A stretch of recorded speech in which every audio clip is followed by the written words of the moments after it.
And next slide.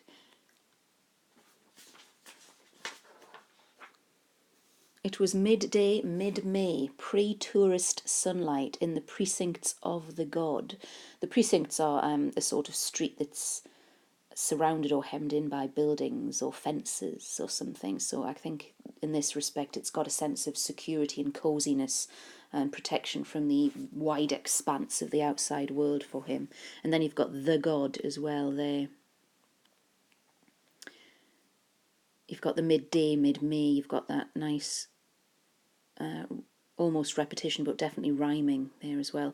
Pre-tourist sunlight. As I said, this Lourdes is an extremely popular tourist destination in the precincts of the god, the very site of the temple of Asclepius. And then you've got the reference again to the ancient Greek centre of healing as well. I wanted nothing more than to lie down under hogweed. Hogweed is a weed which can cause scarring and blistering. So there's a little bit of a disturbing twist there, that he feels need to lie down underneath something that can cause him pain and scarring, perhaps feeling this idea of harming himself or asceticism, that he can gain some sort of spiritual significance or spiritual redemption or power through making himself endure or suffer. I wanted nothing more than to lie down under hogweed, under seeded grass, and to be visited in the very eye of the day by Hygeia, his daughter, her name still clarifying the haven of light she was, the undarkening door. So here you've got an allusion, which there's been lots of allusions to the ancient Greek world and the god of medicine and so forth. So here he's got this under seeded grass, the idea of seeded grass. You've got the seed that would create babies in human, which would be sperm, but now you've got grass that's been seeded, which will take root and grow. So you've got that other sense of being right within where life is being created and growing in nature itself.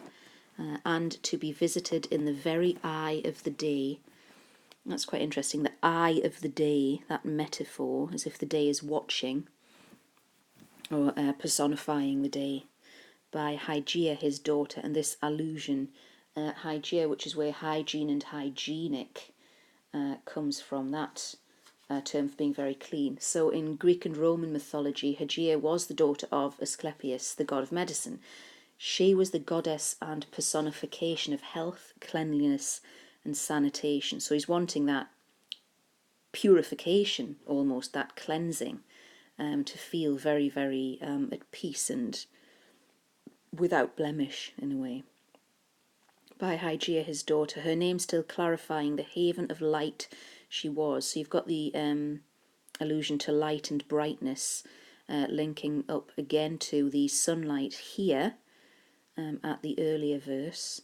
And a haven is a safe place, very safe from any dangerous area, and it's a refuge.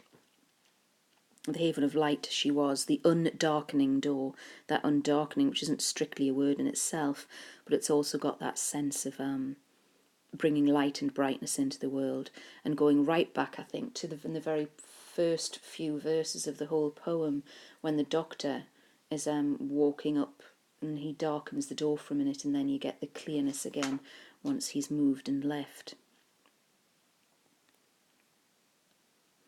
The room I came from, and the rest of us all came from, stays pure reality where I stand alone. So this room where they all came from, I think he might actually mean the scullery, and the sink and the scullery are, of course, there's the room where he knows the doctor goes into, the bedroom where he's going to help his mum have the baby. But you've got this pure reality. There's been lots of visions and a sense of fantasy and magical realism almost through these visions he's had as a child of what's been happening with the babies arriving. The pure reality where I stand alone is coming right back to the very real world where I stand alone, and then you've got this sense of being by himself again because he's tried to connect with religion, to watch what's happening with the babies, and to be attached to nature as well. And then you've got this I stand alone, your pronoun I, and then the alone as well. Standing the passage of time, and then you've got this sense of, now he's writing as an adult, remembering when he was a very young boy watching the doctor come and what was going on with the baby, and then when he was at Lourdes in 56 and he had that hallucination again, which he would connect it to being some sort of very spiritual, holy experience or visitation even. Standing the passage of time, and she's asleep. So this is the first time we've got the sense of she, female, feminine form, which is ironic in a way because it's the ladies who have the babies. She's asleep in sheets put on for the doctor, wedding presents that showed up again and again, bridal and usual and useful at births and deaths. Here you've got, this is a really sweet reference and little piece of detail about life in a small, happy Irish family. The idea of wedding presents and the best bed sheets being put on the bed to make a good impression for the doctor. It's that sort of forethought and foresight and concern for a family's reputation and respect for the doctor, and that they were the wedding presents as well that showed up again and again at bridal and usual and useful at births and deaths. So these were very good sheets, and they only came out and were used for births and deaths. So that's another sort of link and tie that he remembers, that the good sheets, so it's quite cute and funny in a way, the good sheets only came out at those very significant family times. Me at the bedside, incubating for real. Appearing to her as she closes and opens her eyes, then lapses back into a faraway smile whose precinct of vision I would enter every time. So here you've got a little bit of a jumping around again in the time scale. Me at the bedside, incubating for real. So this is most likely when he was a baby himself, because at this time, and usually as well today, the baby would be on one of those trolleys in a little incubator, one of those sorts of see-through boxes that called an incubator. So he would be in a little cot or something next to the bed to keep him healthy and warm in his first few hours or days of life. Me at the bedside, appearing to her as she closes and opens her eyes. So this beautiful sense of connection between he and his mother, and it's all through the eyesight, what he sees, because a lot of this poem has been very strongly visual images. This real sort of intimate moment of him and his mum looking at each other not long after he was born. Then lapses back, so as she closes and opens her eyes, then lapses back into a faraway smile, whose precinct of vision I would enter every time. So the faraway smile and precinct of vision, that imagery, that what she sees or her own mind and imagination is a separate place that he can go into. I would enter every time to assist and be asked in that hoarsened whisper. So here you've got the movement when he's a little bit older, when he goes in and sees his mum after the doctor's gone away, after she's just had the new baby. I would enter every time to assist and be asked in that hoarsened whisper of triumph. So there you've got this concept that she's exhausted and that she's recovering after her labour, but that whisper of triumph, showing them very emotional and positive and happy and triumphant feeling coming from his mother.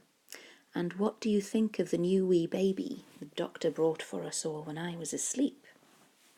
So you've got that really beautiful, endearing sense of connection between him and his mum's happiness and caring, and still this secret that the grown-ups are keeping from all the children, that the doctor brings the baby, and his mum's been asleep all the time when actually she's been in labour.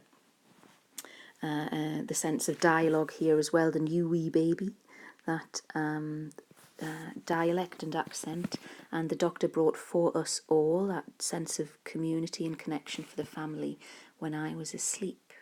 And I think it's a very lovely end to the poem structurally, because we've come full circle back from this idea of all the references to the ancient classical world and the strength of doctors and life-giving forces and poets, and how Heaney really sees them on the same level and of the same importance as great physicians. And then you come right back at the end to his mum, the not sacrifice, but the giving over of credit, I guess, for her, carrying and having this baby, all of a thought to make sure her children are very happy and that they're protected from any knowledge that she might not want them to know.